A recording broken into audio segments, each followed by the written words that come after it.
बिस्मिल्लाहिर्रहमानिर्रहीम। अच्छा जी, एक और क्वेश्चन आया था कि इस वक्त जो रियल स्टेट मार्केट है वो बायर के लिए अच्छी है या सेल करने वाले बंदे के लिए अच्छी है। भाई किसी सूरत में भी सेल करने वाले बंदे के लिए ये मार्केट नहीं है, क्योंकि मार्केट रेट जो है वो काफ़ी डाउन है इस वक्त। सबसे अच्छा ये है कि अगर आप परचेज़ करना चाह रहे हैं, आपके पास बजट है। मैं ये नहीं कहता कि वजन घर से गोल्ड भी बेच के आप प्रॉपर्टी खरीद लो भाई यार। हर जो आइटम है उसकी एक अपनी वैल्यू है। कुछ लोग कहते हैं जी गोल्ड के अंदर हमें अच्छा प्रॉफिट है।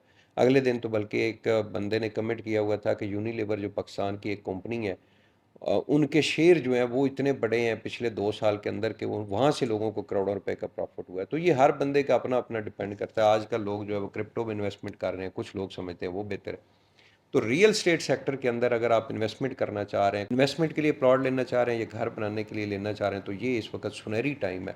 अगले साल 2 साल बाद जो है प्रॉपर्टी के अंदर बूम आएगा और उस वक्त आपके पास ऑप्शन नहीं होगा। अभी तो आप बहुत अच्छे अच्छे ऑप्शन, बहुत अच्छी अच्छी हाउसिंग सोसाइटी के अंदर अच्छे प्लॉट जो है वो आपको रिजनेबल प्राइस के ऊपर मिल रहे हैं। आप प्लॉट ले के 4-5 साल के लिए भूल जाओ, गारंटी के साथ आपको प्रॉफिट आएगा।